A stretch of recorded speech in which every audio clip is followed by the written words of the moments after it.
You know, if we're doing blood pressures, we're not going to inflate the cuff too tight. I think that was one of my. You know, if you're transferring a patient, you're going to stand on their weak side. You know, all that, you're going to put a gait belt on to prevent falls. Okay.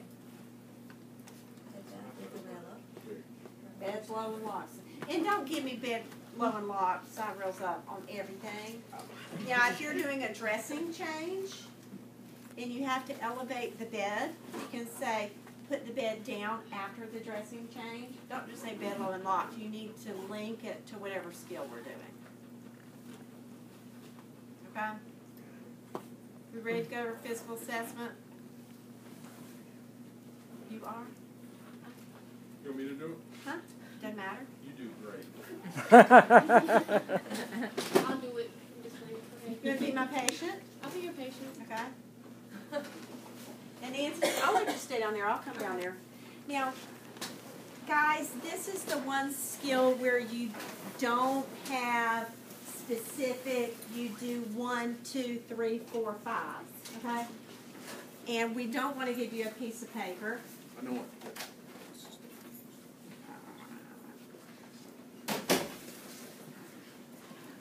When you're doing a physical assessment, it almost helps to not have a piece of paper, like the piece of paper Mr. Collins just gave me, because you rely on it and you don't look at the patient. All right? So when you come and you're doing an assessment, remember, what did Mr. Collins say about what kind of assessments you might be doing? Ongoing focus. Comprehensive or focused. So we're going to be doing a comprehensive physical exam. And we're going to let you be creative if you're the patient. Nancy may say, I twisted my ankle. Chest pain. Okay, she's got chest pain. If I come in and I say, good morning, Nancy, my name is Beth Walber, and I'm here to take care of you today, and I'm going to start by doing a physical assessment. How are you feeling today? Chest pain. Chest pain. Okay, and I'm going to leave that statement and say, okay, we're going to do your vital signs. No. What am I going to do? How does it hurt? How long have you been hurting? Chest pain. Okay.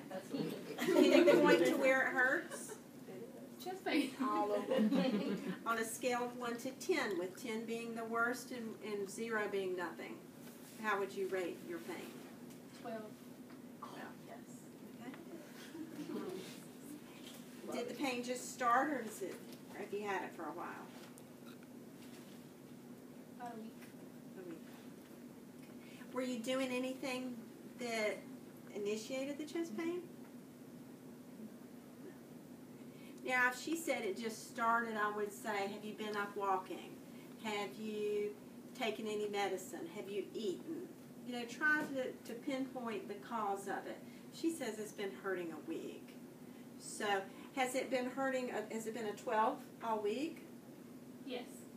Have you taken any medicine for it? Aspirin. Does that help it any? No. No. Okay. So, and I look at her, and when I'm asking her these questions, I'm doing what's called a general survey. I'm storing all that information about the chest pain, but she doesn't look like she's in acute distress, does she? No.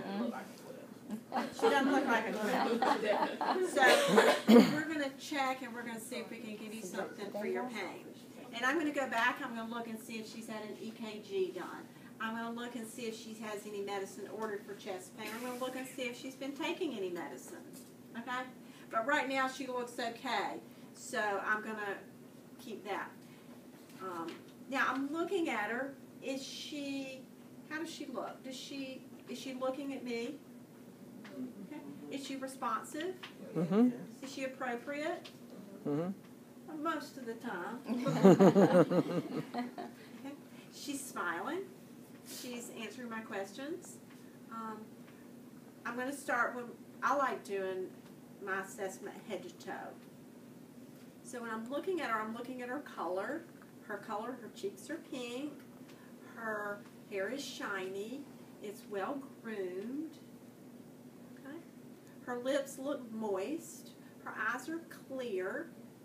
Okay. So I'm gathering a lot of information just from looking at her. You know, she's nodding in agreement with me. So she's very appropriate.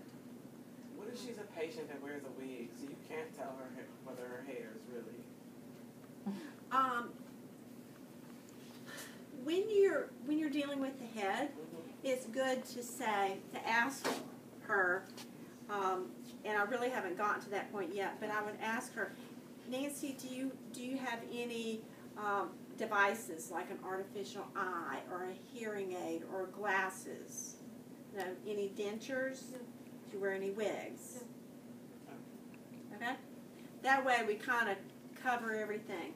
And because she's answering me appropriately, have I assessed her hearing? Mm-hmm. Yes, on a very general level. So you don't really have to stand here and go, okay, hearing.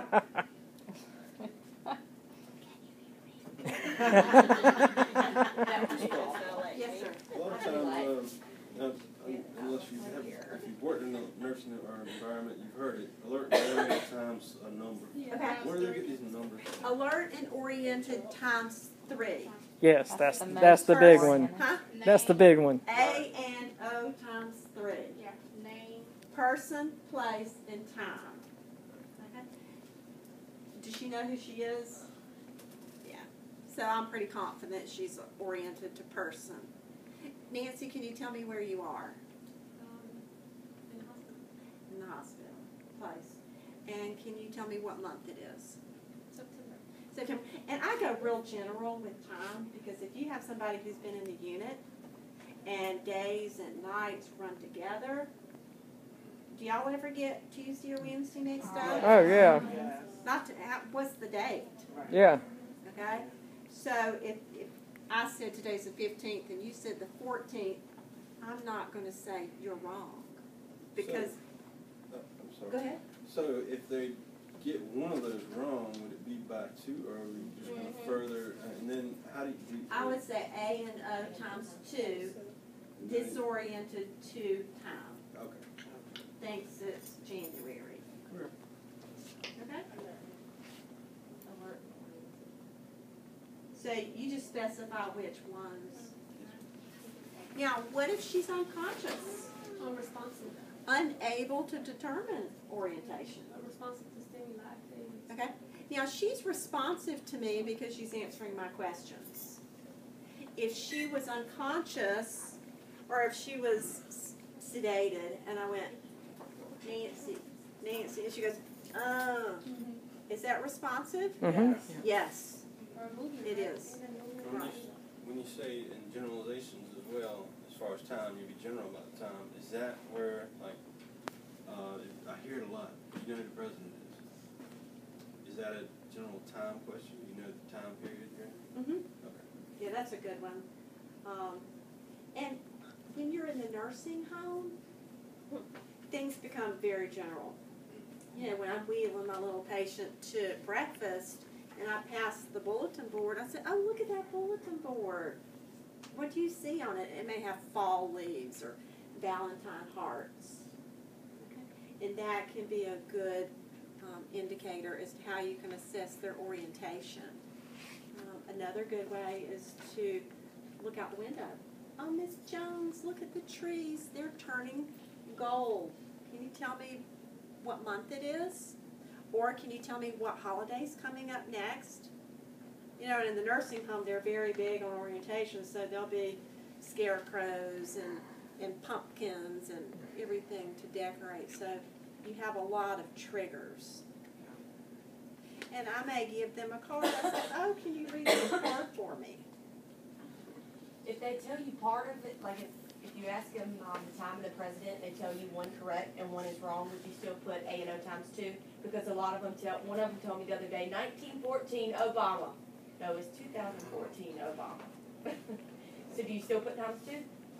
I probably would ask a few more questions Okay. and to see if I could, they might just be dyslexic. That's true. Okay. Because that's a numbers thing. So I probably would ask just a few more questions in my conversation.